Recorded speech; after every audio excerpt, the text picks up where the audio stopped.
ये देखकर तो आप लोग समझ ही गए होंगे कि मैं एक लच्छा पराठा बना रही हूँ। लेकिन क्या आपको पता है ये एक बहुत ही स्पाइसी, लजीज और बहुत ही मज़ेदार सा लच्छा पराठा है।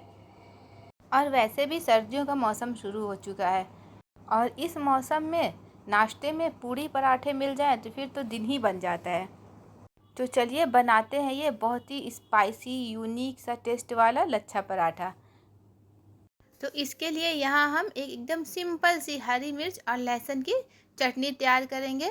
इसमें हमें ज़्यादा कुछ और ऐड नहीं करना है और इसे हमें ऐसे ही हल्का सा दरदरा पीसना है, बिल्कुल बारीक नहीं करना है, बिल्कुल इस तरह से दरदरा सा होना चाहिए ये।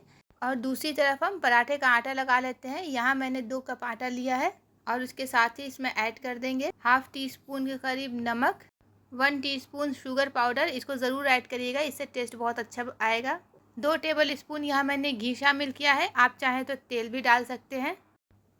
और फिर इसे करेंगे मिक्स। जैसे हम रोटी का आटा लगाते हैं बिल्कुल वैसे ही हमें ये भी आटा लगाना है। कोई भी अलग से हमें इसे ना तो हार्ड रखना है, नहीं बहुत ज़्यादा सॉफ्ट करना है। और अब इसका हम एक नॉर्मल सॉफ्ट डो बना लेंगे। बस ये देखिए इस तरह से ये आटा भी हमारा तैयार हो चुका है। चलिए अब इसे हम 10 मिनट के लिए रख देंगे एक साइड में।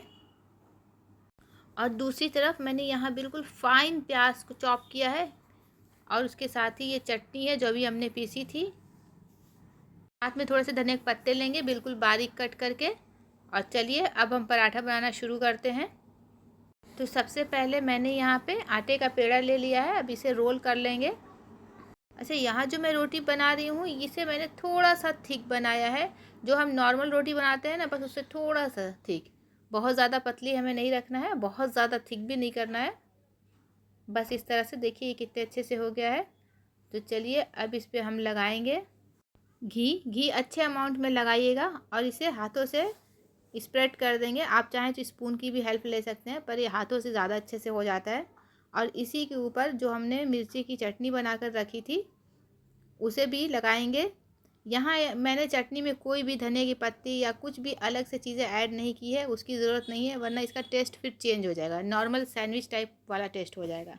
आप इसी तरह से बनाइएगा, बहुत यूनिक लगता है ये, बहुत अच्छा टेस्ट आता है। यहाँ मैंने हाफ़ टी स्पून के करीब मिर्ची का पेस्ट ऐड किया था, उसे स्प्रेड कर दिया है। इतना काफ़ी, इससे काफ़ी स्पाइसी बन जाएगा। और चलिए इस तरह से हम एक कोई भी पिज़्ज़ा कटर या नाइफ़ की हेल्प से इसको बिल्कुल पतले पतले कट कर लेंगे, रफली बिल्कुल ऐसे ही।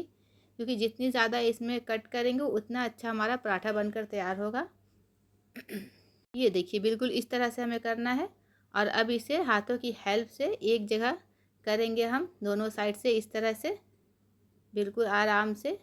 और बस अब इसे हल्का हल्का सा स्ट्रेच करेंगे, बहुत आराम से ये हो जाता है। और अब इसे दोनों साइड से फोल्ड करेंगे बिल्कुल इस तरह से। और फिर इसे हम एक के ऊपर करके फोल्ड कर देंगे और हल्का सा हाथों से दबाएंगे। और अब इसके ऊपर हम लगाएंगे थोड़ा सा प्याज आप बिल्कुल बारीक कट कीजिएगा, जितनी बारीक होगी उतने अच्छे से इस पर लगेगी। और अब इसके ऊपर डालेंगे हम चिली फ्लेक्स और अब इस पर डालेंगे ऑरिगेनो। ये आप ज़रूर से डालिएगा, इससे इसका फ्लेवर बहुत अच्छा आता है, बिल्कुल अलग टेस्ट हो जाता है, बहुत यूनिक लगता है ये। और पिंच ऑफ सॉल्ट ऐड करेंगे क्योंकि हमने यहाँ कच्ची प्याज यूज़ किया रहा है। और साथ ही डालेंगे थोड़ा सा धनिया के पत्ते। अब इस पर हम ऊपर से हल्का सा सूखा आटा डस्ट करेंगे और बिल्कुल इस तरह से हल्के हाथों से इसे रोल कर लेंगे। और ये देखिए ये हमारा पराठा रोल हो चुका है। तो चलिए अब इसे हम सेक लेते हैं। तवा गैस पर चढ़ा रखा है। चलिए अब तवे पर मैंने यहाँ पराठे को डाल दिया है। अब इसे हम लो टू मीडियम फ्लेम पर सेकेंगे। ऐसे ही ये एक तरफ से हल्का सा सिक जाएगा, इसे पलट देंगे और ऊपर से अप्लाई कर देंगे घी। और फिर इसे हम दूसरे साइड से भी पलट देंगे और यहाँ पर भी लगाएंगे घी। और इन पराठों को हमें लो टू मीडियम फ्लेम पर ही पकाना है, हाई फ्लेम पर बिल्कुल नहीं बनाएंगे वरना ये जल जाते हैं। और इस तरह से दबा दबा कर इन्हें कई बार उलट पलट कर पकाएंगे ताकि दोनों साइड से खूब अच्छे से बन जाए। ऐसे ही दबा दबा कर इन्हें हमें सेकना है। इससे क्या होता है ना कि इसके लच्छे भी बहुत अच्छे से खुलते हैं और ये देखिए, ये खाने में तो जितना मज़ेदार लगता है, देखने में भी उतना ही अच्छा लगता है। ये पराठा हमारा बिल्कुल परफेक्ट सेक चुका है। तो चलिए अब इसी तरह से हम दूसरा पराठा भी बना लेते हैं और इसे भी हम दोनों साइड से सेकेंगे और इसी तरह से उलट पलट कर इस पर भी घी लगा लेंगे। ये देखिए, ये भी कितने अच्छे से हो रहा है। और बस ये पराठा भी हमारा तैयार है। तो चलिए अब इसे हम सर्व कर लेते हैं। और ये देखिए, ये हमारा कितना लाजवाब, बहुत ही लजीज शानदार पराठा बनकर तैयार हो चुका है। और मैंने यहाँ इसे रायते के साथ सर्व किया है। यकीन मानिए, रायते के साथ इसका कॉम्बिनेशन बहुत ज़बरदस्त लगता है।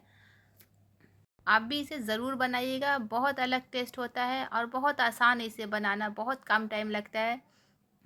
सो इज़ी, सो सिंपल रेसिपी है, पर खाने में ये बहुत मज़े की लगती है। तो इस विंटर सीज़न आप भी इसे ट्राई करिए। वीडियो अच्छी लगी हो तो लाइक कर दीजिएगा। Bye bye.